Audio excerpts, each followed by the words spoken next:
Open Maker has been transformational, really transformational in lots of different ways. The door was always open if we needed anything. The materials we needed, access to support, linked us into other people in the Open Maker network. It was really a case of like, if we're going to galvanise, we need to sort of get a structure around this. The next stage that we've gone to is that I'm integrating sensor technology into the suit to see exactly what's happening to the patient in the water. So suddenly we took quite a change in focus to making it more like an augmented reality thing, and that was met with great support and enthusiasm. Working collaboratively with other artists and makers, being able to set up Salford makers and work with manufacturers already existing within our own kind of peer group, but extending beyond that as well.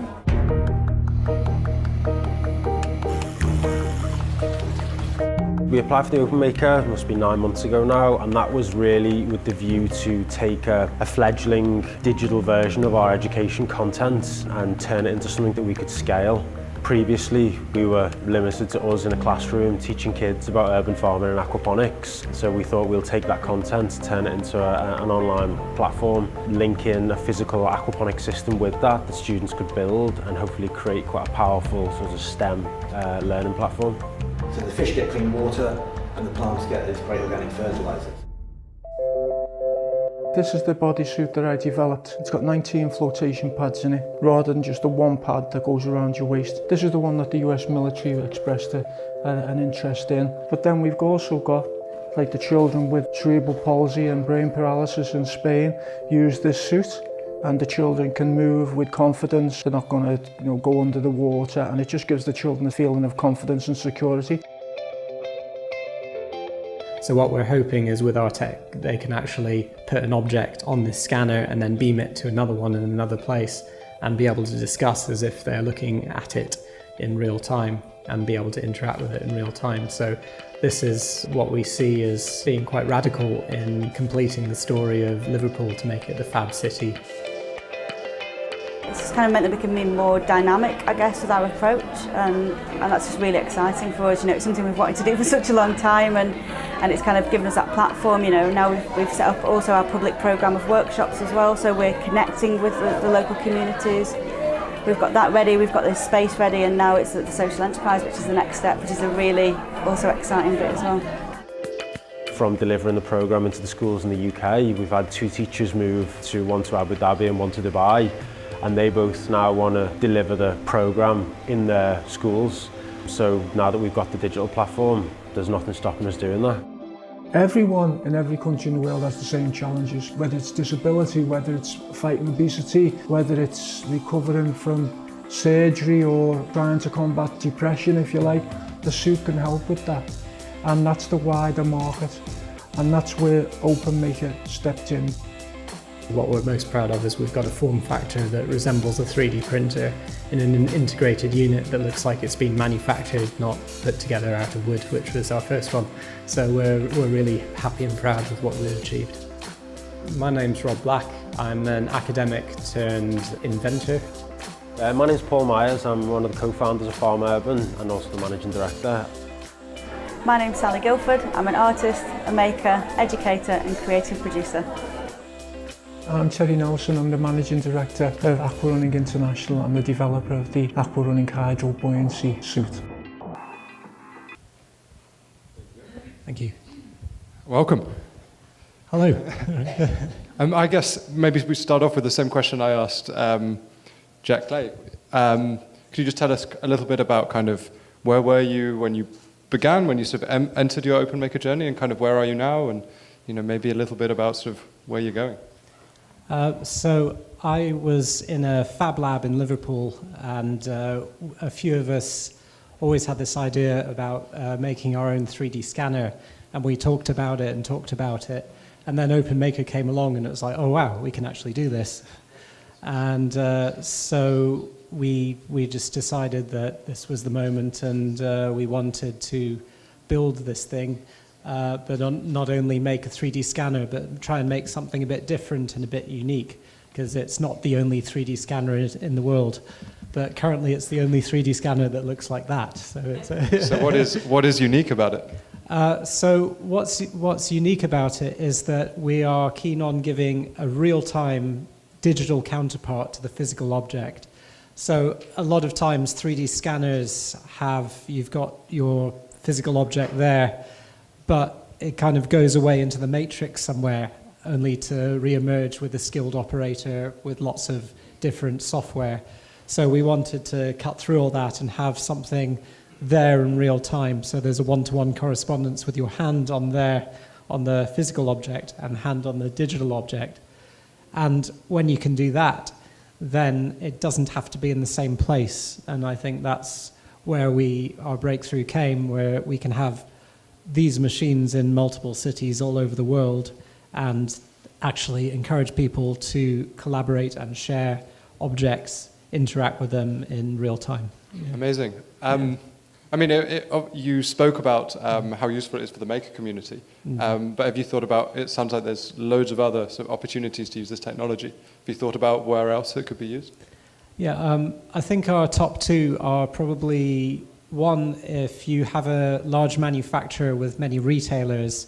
So there's in Elche and near Alicante, where this second one was made, they're very big on producing leather shoes.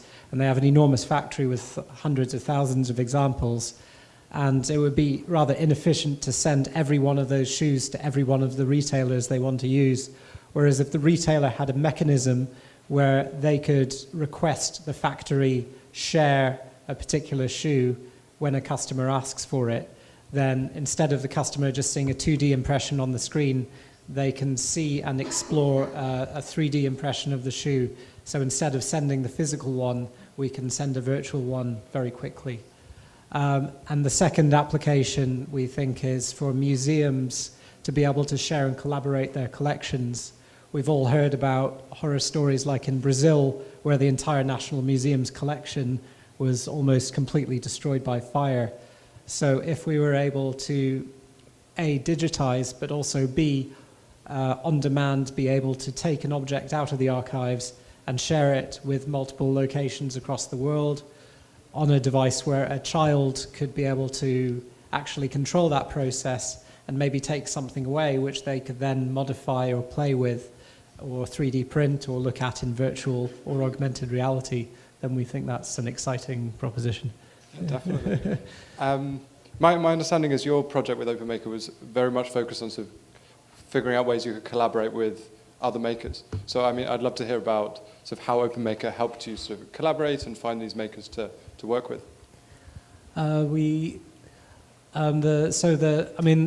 The Fab Lab that we're based in is a fantastic place because it's full of artists and designers and creatives. Like they've got a 3D printed shoe that looks like the liverbird, the symbol of Liverpool.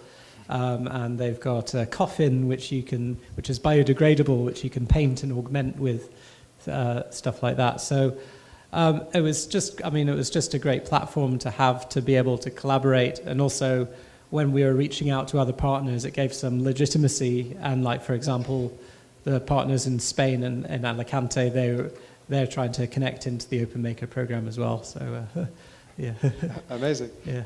So what about sort of, I don't know the extent to which you have been able to sort of share ideas and, I guess share ideas with the other winners in Liverpool, because I look at all the projects and they're all quite different, but they're all doing amazing things. So I don't know the extent to which you kind of bounce ideas off each other in the hub. Farm Urban, certainly the aquaponics, hydroponics, we've known each other for a long time, and it's kind of like, so we have an informal rivalry, I guess, like that. But yeah, but no, and it's great. I mean, particularly the Salford-based, where they're making the 69A, where they're making the different products, the Islington Mill even.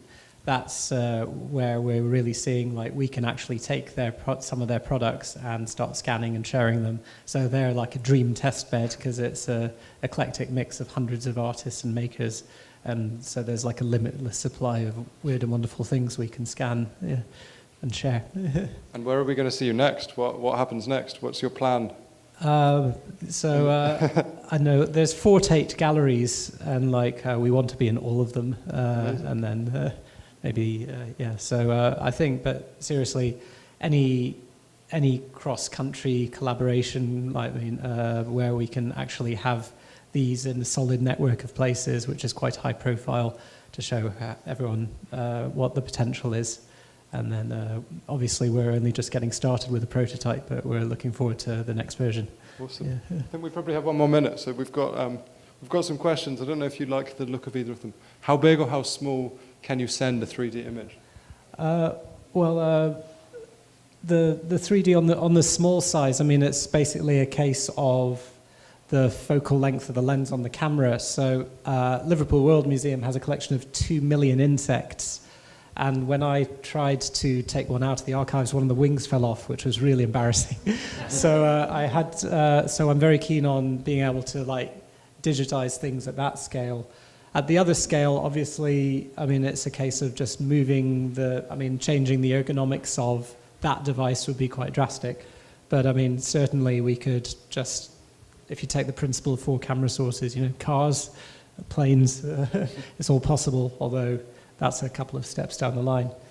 Co-creation and co-design. Co-creation and co-design. So yeah, I mean, we're all about interactivity, and there's a leap motion sensor on the front of our device, which lets people actually annotate the digital object with their hand. So you can basically draw with your finger on the virtual object.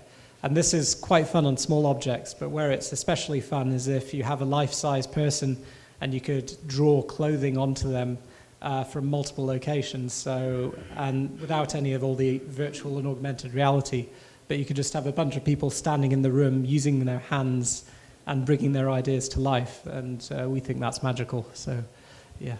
Awesome. Thank you so much. Okay, no worries.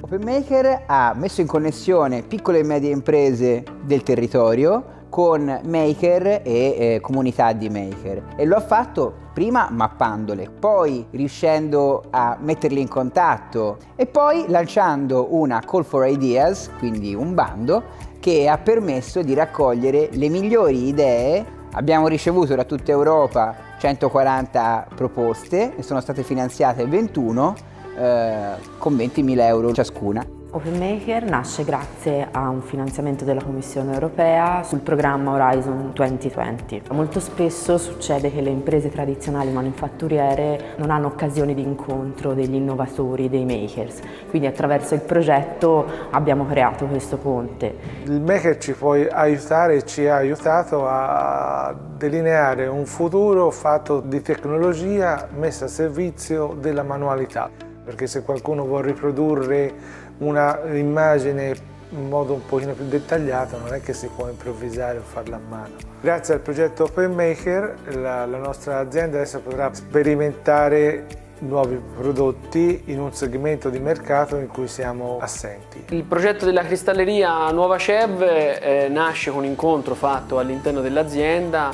Sempre più spesso le lavorazioni cambiano sotto il punto di vista della digitalizzazione, e spesso, soprattutto in Toscana, danno molto più spazio all'artigianato manuale. Il progetto OpenMaker ci mette in contatto direttamente con le aziende e ci permette anche di andare a sviluppare delle soluzioni che fondamentalmente prima non erano neanche prese in considerazione. Il nostro progetto si chiama Circular Wool e ha l'obiettivo di riutilizzare un materiale di scarto e trasformarlo in una nuova materia prima. La particolarità del nostro progetto è che il materiale di scarto è lana, però è lana prodotta da pecore italiane, pecore che alleviamo per carne, per il latte. L'Italia è molto ricca di questo materiale e al momento viene considerato un rifiuto organico, ma un rifiuto tossico. Ho fatto parte del progetto OpenMaker come designer e mi sono occupato dello sviluppo tecnologico per il progetto in cui sono coinvolto con WeMake. È importante che le aziende e i makers entrino in contatto perché il mondo dei makers può portare sperimentazione e innovazione al mondo già strutturato delle aziende. significato che ha avuto per Edison Giocattoli il percorso insieme a Paleos è stato quello di conoscere una realtà dei giocattoli, tra virgolette, perché stiamo parlando di prodotti per la didattica, che però sono completamente diversi dal nostro core business. Anche incontrare dei ragazzi giovani che hanno tanto voglia di lavorare, tante idee, tanta voglia di impegnarsi, ha dato tanto entusiasmo alle persone che in Edison hanno collaborato al progetto. L'idea è quella di creare un nuovo prodotto. Sicuramente poter collaborare con un'azienda che copre il mercato del giocattolo da decenni ci apre tutta una serie di conoscenze e di relazioni a cui noi non saremmo potuti arrivare. Il progetto consiste nel progettare e realizzare un prototipo di protesi per un arto in cartone ondulato da destinarsi per le zone di guerra o durante una calamità naturale. L'idea delle protesi nasce tramite una serie di giornate di incontri che avevamo con delle agenzie non governative. Ci venne proposto di sviluppare un'idea per risolvere alcuni casi critici come possono essere gli ospedali da campo. Dopo aver fatto incontri, diciamo, con varie aziende del territorio, siamo andati a proporre il cartone per andare a sviluppare delle protesi provvisorie. Le persone in varie parti del mondo potranno o fabbricarsele in loco oppure addirittura arrivare a un prezzo veramente irrisorio per l'acquisto della singola protesi. In 2 anni e mezzo OpenMaker ha incontrato più di 3.000 persone tra maker e imprenditori, operatori nel settore manifatturiero, fatto partecipare 308 attori diversi alle proposte che ci sono arrivate e ha organizzato più di 150 eventi in tutta Europa. OpenMaker ha avuto il pregio di evidenziare 2 grandi insegnamenti. Da un lato l'importanza della community come posto dove poter ibridare le idee. La seconda cosa è che l'innovazione non avviene in una caverna, che non è stando ognuno chiuso nel proprio spazio che si genera innovazione, ma è al contrario incontrando, andando a esplorare cose nuove e spesso cose anche molto diverse da sé. Ecco, io penso che OpenMaker in 2 anni di progetto abbia dato questo grande insegnamento, cioè che poter uscire, incontrare altre persone, andare anche in spazi nuovi e non esplorati sia il grande merito dell'incontro fra queste 2 comunità che non avevano ancora uno spazio dove parlarsi.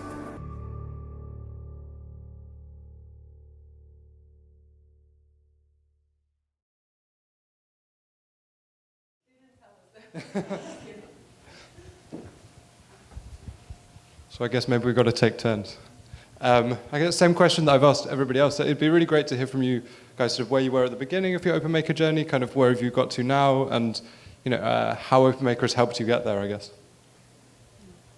Well, I guess for us, and we're the Circular Wool Project, we started with something that has been an issue in Europe for 30 years. People have been talking about it for 30 years, but there was never this maker/design element added to the problem of what to do with this raw material, this rustic, it's called wool. So for us in the beginning, it was very excited to add our elements that we use on a day-to-day basis to this very common problem. And then we noticed, with the 9 months of procedures, we noticed what could be done and what couldn't be done. So on this point, I think that was also very interesting for us to see what couldn't be done, because we started with a million opportunities, and then we really managed, which I think is a good thing, to narrow it down to the ones that we then decided to present. Great. Zoe, do you want to go? Well, sorry, I would just like to add that in our case it was a bit of a different approach, but I think it's very interesting if we talk about innovation and open innovation.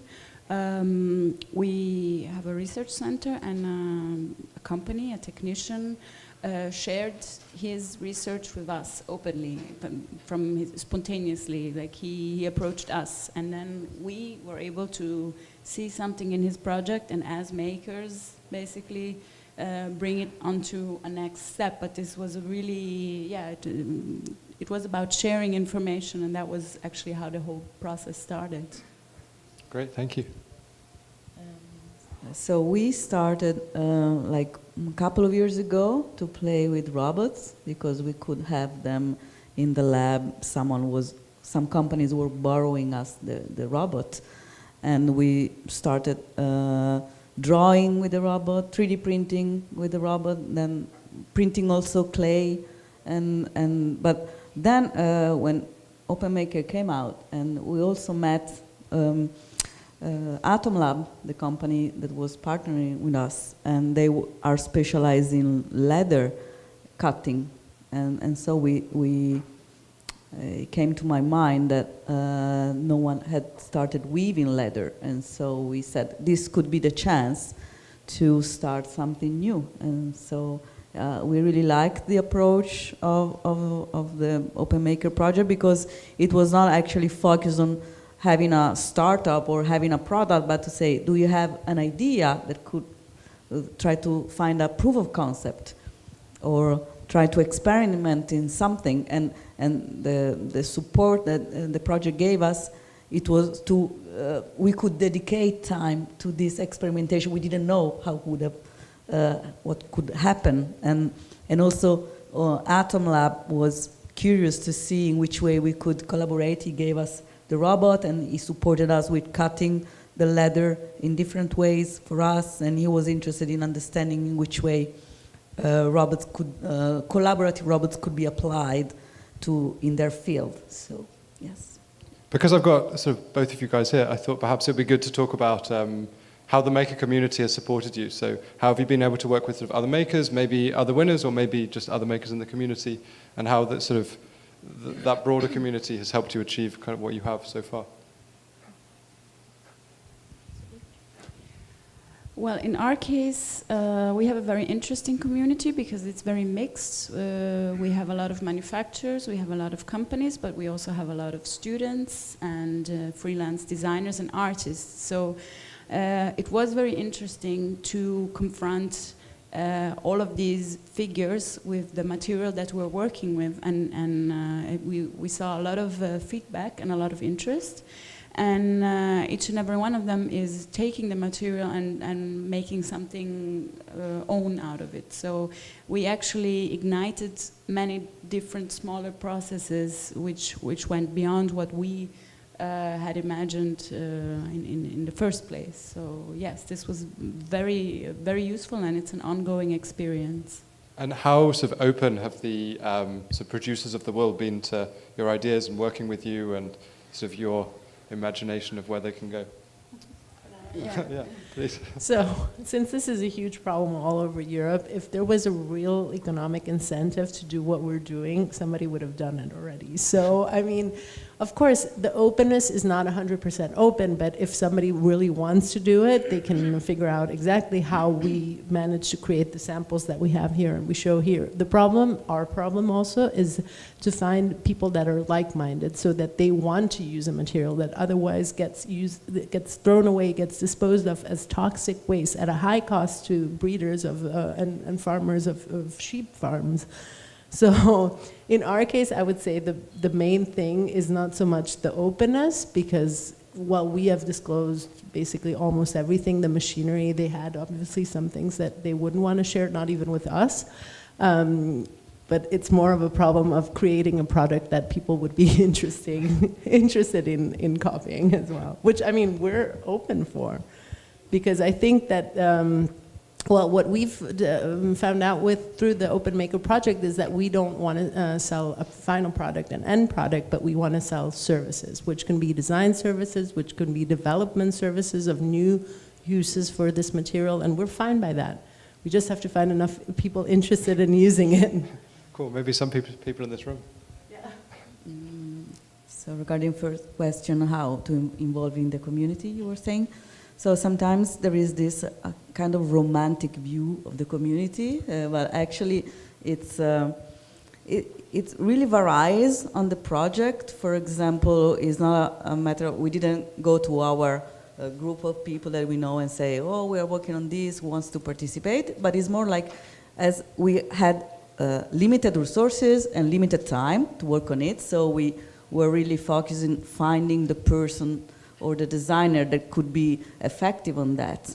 And so we have Francesco, it was in the interview, he was our resident designer, and he's experimenting with us on many things. But then we could involve Eugenia Morpurgo, that is another designer. She participated with us in a residency, because we do maker in residence in our space, because we have a couple of rooms on the second floor of the lab, and that allows us to host projects, international projects that can have some kind of collaboration with us or interest.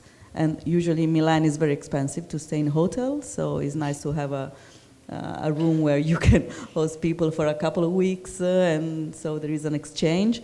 So, and talking with her, she also has experiences in developing service-based digital manufacturing processes. She created this project called Another Shoe, that is an open source shoe that can be distributed in different type of ways, from zero cost, you download the file and you make it yourself, to a full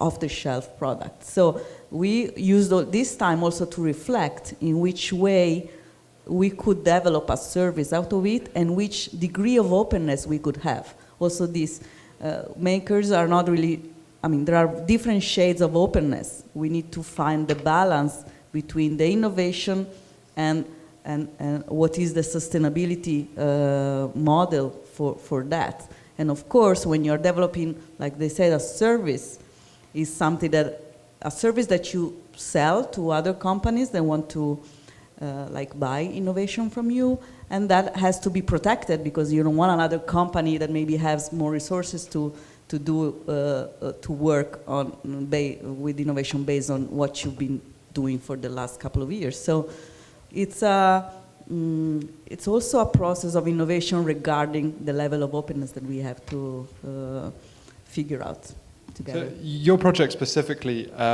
it sort of strikes me, it can be quite transformative for the fashion industry. So, I mean, I appreciate you gave a whole talk, but so how do you view that your kind of processes could change the way in which we buy fashion products? So for sure there is a need to customize and locally produced product because I mean it's full of researches that show how its fashion system is unsustainable. The way fashion is produced is not sustainable anymore, so we need to change somehow. But traditional companies are not used to think about product innovation. They are most, when they talk about fashion brands, when they talk about innovation, digital innovation is more like new ways to sell or new way to marketing or new way to create a need, but not so much. We still produce fashion as we did in the 19th century. So I think there is somehow a need, it's an ecological need and a social need, but the traditional business model are not based on this type of consumption, that it is more based on when someone wants it, we manufacture it. And you guys from Circular World, I think at the moment you're largely focused on a region of Italy, right? But it's certainly an issue which affects not only sort of just Europe, but the world. So to what extent do you have plans to kind of grow your ideas, take them further afield? It does primarily concern Europe because the wool is from sheep that are raised for milk and meat. So it's a primary problem here, whereas other regions like Australia, they have a lot of merino sheep which they raise for wool. So I think it's very important to use it on a very local level, and if we can manage to do Italy and then expand to the rest of Europe, we'd be very happy. And actually we think, as I was telling you before, that we want to provide a service, and that allows us to personalize it even more for, I was thinking, before we were thinking about the automotive industry, you know, you could create textiles for the automotive industry by using sheep of the area around Bratislava or Slovakia or something like that. I just obviously was thinking of the example closest to here, but there's many examples that you could do. The north of France, which was a historic textile district, has a lot of sheep as well, and you could do it for interiors. They have a lot of companies making interior products, et cetera, et cetera. Absolutely. I think we have just one question. I don't know if any of you guys have had the opportunity to collaborate with the Slovak Fab Lab at all. Our audience would like to know. No, I mean, I haven't had the chance to meet them yet. Well, today's the day. Today is the day, yes. Please introduce me to them. No, we also haven't met them, no. Today's the day for you as well. Well, thank you very much. I think we're talking to them next. Okay, thank you.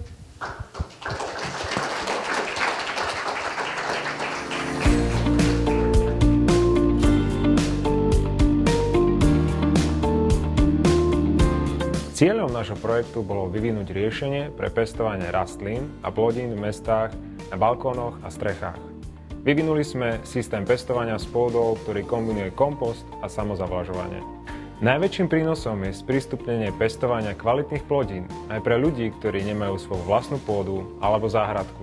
Ako inovátori sme sa spojili s výrobnou firmou Kubik Interiér, ktorí sú zameraní na výrobu nábytku a interiéru. Práve CNC technológia, ktorú používajú, nám umožňuje vyrobiť prototyp. Naším cieľom bolo vytvoriť prototypy produktov z inovatívneho bioplastového materiálu. Snažíme sa priniesť na trh materiál, ktorý by v mnohých aplikáciách vedel nahradiť ropné plasty. Náš materiál je z obnoviteľných zdrojov a taktiež biodegradovateľný, takže okrem toho, že nepoužíva ropu, dá sa relatívne rýchlo premeniť pomocou kompostovania na živiny pre pôdu. To je jeho veľká výhoda oproti ropným plastom. Prostredníctvom projektu Claynex sa snažíme naučiť o budúcnosti čo najviac prostredníctvom ekonomicky efektívneho modelu výroby keramických komponentov pre smart aplikácie v oblasti interiérového dizajnu. Neznamená to však, že softverové nástroje, ktoré týmto spôsobom vznikajú, nebudú použiteľné v iných oblastiach priemyslu. Najväčší prínos nášho projektu je inovatívny proces navrhovania a výroby. Nevyvíjame produkty do zásoby a dúfame, že si ich niekto kúpi, ale robíme to, čo si naozaj trh a zákazník vyžadujú. Produkujeme on demand. Cieľom nášho projektu bolo vyvinúť turistickú značku, ktorá svieti. Prvým podnetom bol výskum možnosti využitia obnoviteľných zdrojov energie pre osvetlenie Slavošovského tunela. Pri pohybe v tej dokonalej tme sme si uvedomili, ako by nám pomohlo čo i len malinké orientačné svetielko v diaľke. Prihlásili sme sa do súťaže startupov s produktom Tulimark, teda Touristic Light Mark, alebo turistická svetelná značka. V súčasnej dobe máme vďaka Startup Centru Technickej univerzity v Košiciach, ale hlavne vďaka projektu Open Maker na stole prototypy, takmer sa podobajúce na finálny produkt, a taktiež sme vypracovali biznis plán nášho podnikania. Chceli sme vyvinúť výrobky z recyklovaných textílií a pripraviť výrobu na Slovensku. Pracujeme s odpadovými materiálmi, vraciame ich späť do výrobného procesu a zapájame do výroby zdravotne a sociálne znevýhodnených ľudí. So I think we'll do this one slightly differently. I'll ask a question or two to start, and then we'll open up to the floor, and you guys can ask your questions away.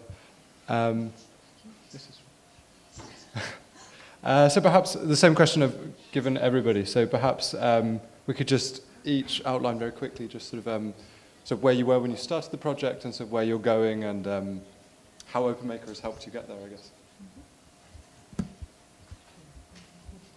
Who wants to start? Okay, I can start. OpenMaker has helped us to really reconsider our idea.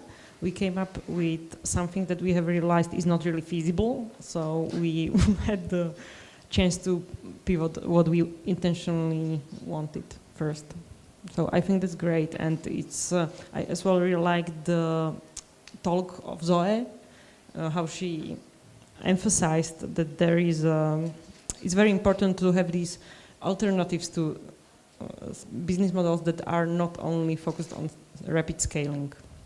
So maybe you could just tell everyone as we go one by one which project you're from, just so that they We are from recognize. the Claynex project, from 3D printed ceramics. Cool. Thank you. So I'm from the project s.r.o, Alena, and when we saw the OpenMaker call, we were just at the beginning, that we had this idea that we wanted to do eco-social project, because my brother and I, we have been working with the different charity projects, and they have been very often some clothes collections, And we have been very sorry that a lot of this cloth was at the end thrown away, because nowadays everything is produced that usually 3 years it can remain, then it's starting to lose the color. So we were thinking that maybe we could use and prepare some products from recycled material and do some awareness, and we wanted to connect it with workshops with disadvantaged people, because we liked that they were trying to help people. Only very often, like, the products were not of the best quality, and the people were buying them because they were sorry.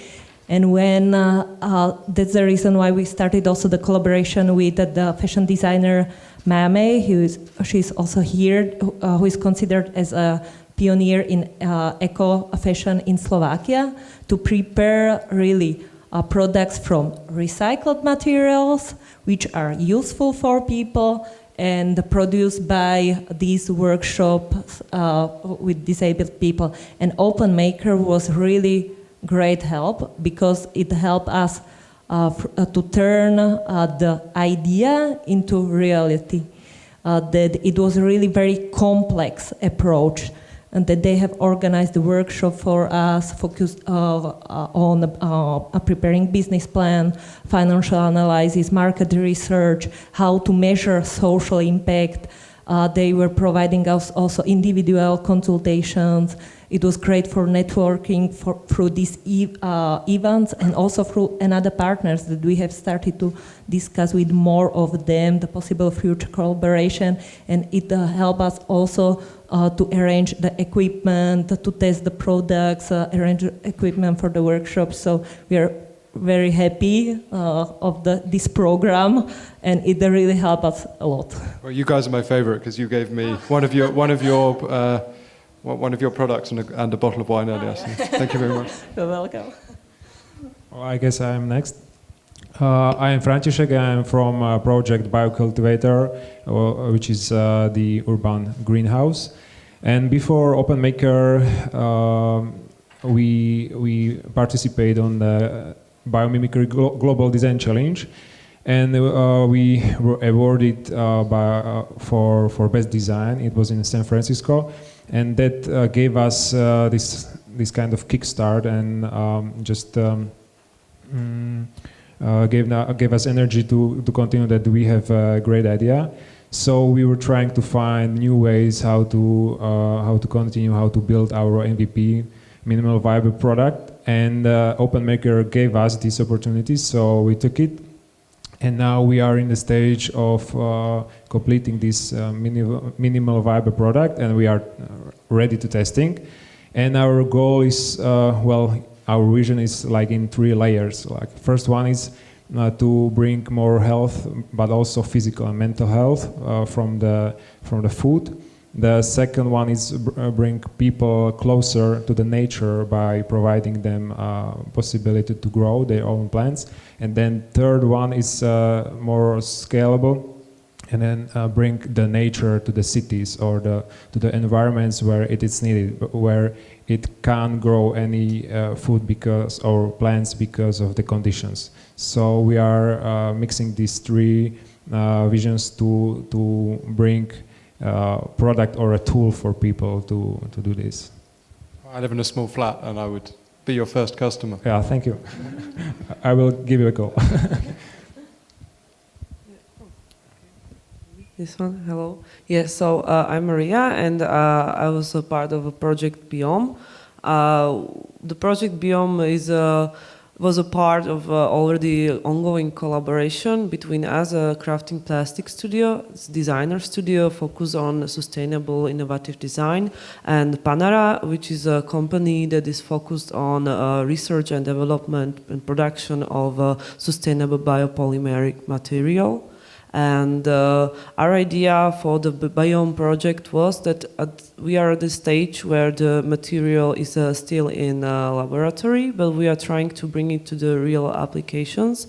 And during the project, we've been developing 2 prototypes from a second generation of the material. The material itself is a material that's fully made from renewable resources, and it is also biodegradable, which was the idea that like we can move to something, because biodegradable means that it can degrade in industrial composting machine, which those facilities are not yet readily available in the environment.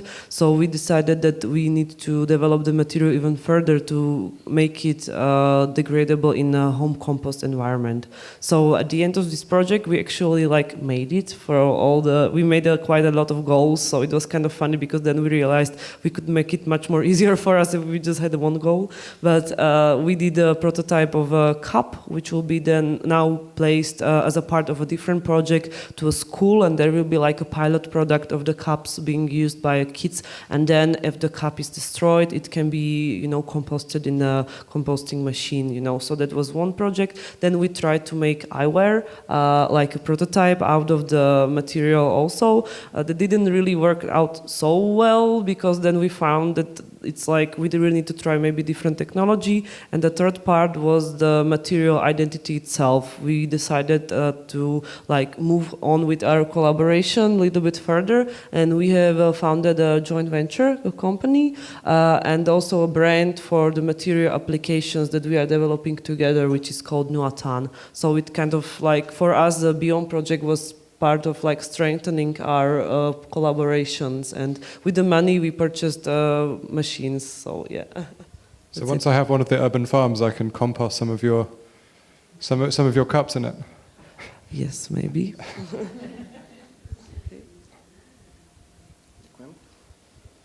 Volám sa Tomáš, ja som tu za projekt Tulimark. Ako ste mali možnosť vidieť vo videu, táto myšlienka vznikla v slabo osvetlenom tuneli. Vďaka programu Open Marker sme mohli zhotoviť funkčný prototyp turistickej svetelnej značky, ktorou pointou je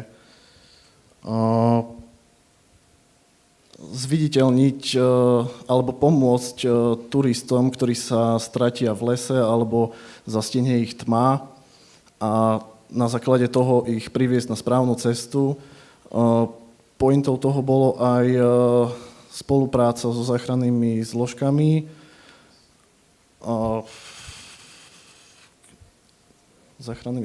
a taktiež aj poisťovňami, kde môžu investovať do tohto programu. Ako ďalší prototyp by sme chceli zhotoviť už aj modul s GPS signálom, kde osoba, ktorá sa stratí v lese, bude môcť zaslať informáciu o svojej polohe nejakým zložkám. Great, thank you.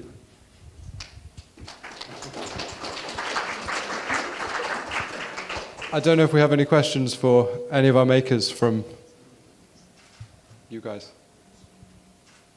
Or I can keep going. All right, I don't think we have any questions, do we?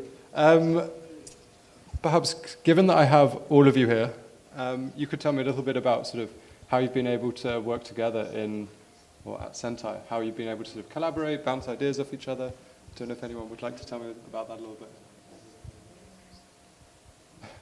You mean like together as teams? As like part of the community, have you been able to kind of, you know, share ideas? Well, we were part of the workshop last time, all of us, and I think it was very, very good because we could get really good feedback from others, and the things that they like.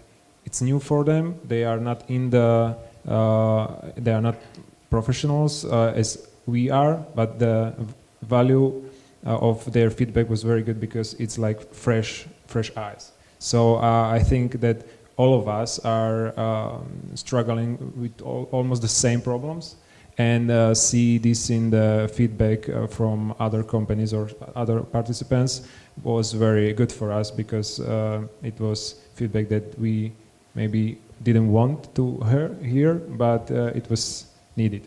So great, thank you. And then, so I guess both BioM and Sobi, I get both of you, like when I look at your stuff, the opportunities to create some different products is like really huge. So I don't know if you can tell us a little bit about so the products you have now, but then also the products that you sort of plan to make in the future. Either one of you. Okay, so maybe for us, like regarding the material, the possibilities are really like very wide, that you can go from very different, like from very thin films to very thick layer or quite thick layer injection molded things. So we kind of do not want to really limit us like by naming specific products, but in a way that like the brand of material should be focused on the products with added value. So this means that we do want to inspire the manufacturers who work with and who produce, for example, fashion accessoires or like eyewear, or who produce interior product objects, or houseware items, because this is a product that still are made from petroleum-based plastics today, but they don't have to be, because we already have a substitute that's durable enough. So that's our idea where we are aiming with the material itself. Great, thank you. So, like I was saying, that we started with an idea. During this Open Maker, we have been prototyping, testing the products, and it was very good that every 3 months we needed to present the results. It was a bit stressful, but very useful because they they gave us a very good practical feedbacks and comments. And at the end, we prepared the final first SOBI Eco collection, which are sleeve for not tablet, notebook, and a battle bag. And we are preparing also another products to be launched next year, for example, shopping bag, and we have some more ideas, but it was advised us, as we are a startup, to choose several products at the beginning, but we see really more options of during different collections and use also different recycled materials. So we started with the recycled textile and plastic, but it can be also something else. Cool, thank you. You're getting lots of questions. People want to know about the opportunity to export and franchise your system.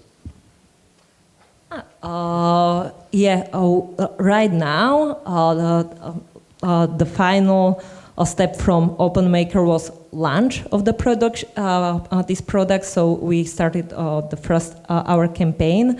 It's possible. We are right now looking also for and trying to set up different distribution channels. So we have already agreed collaboration with one eco shop opening in Bratislava. It's possible to order it also directly through our website. We are also offering to the companies that we can put also their logo there. But we have one partner abroad. Already we have started discussions, but we are for sure looking and right now trying to set up also more channels, because we would like to expand in the future also to another country. So who is interested in, find them at lunch. Find me, okay. I will be happy to discuss. And then I think we've got another question for you guys at BioM about the cost of recyclable plastic, and does it get cheaper with scale of production? Okay, so maybe just a very small lesson in the beginning. recyclable is not really the term we prefer to use with the material because it can be misleading because recycling is mostly connected with the petroleum-based plastics that's being recycled and our material is plant-based. So, I mean, it can be recycled, but the main point is that it's not from oil and that it can be biodegradable. So either if you say bio-based plastic or biodegradable plastic is still much better at if you refer it as to recyclable because that can cause confusion among the people. About the cost, well, it's obviously a little bit more expensive, but yeah, like if you go for value-added products where the material price is not important, there you don't care, you know, like if you have an ivory piece for 300, 400 or 50 euro even, those 20 grams of plastic, you know, that doesn't really make the difference, the price. So, and the viable non-scale production, well, it depends. Like at the moment, we can produce maybe a few hundred kilos a day. So the production is not big yet, but still we are already comparable. You know, like we are like a little bit more expensive than other types of plastic, bioplastic that's already on the market. So it's not such a big difference. Great, thank you. I think we've sat between you guys and your lunch for long enough. So thank you very much. I hope all our makers will be outside, so I hope you'll get an opportunity to go and ask some questions, find out more about their projects. But thank you and enjoy your lunch. Thank you.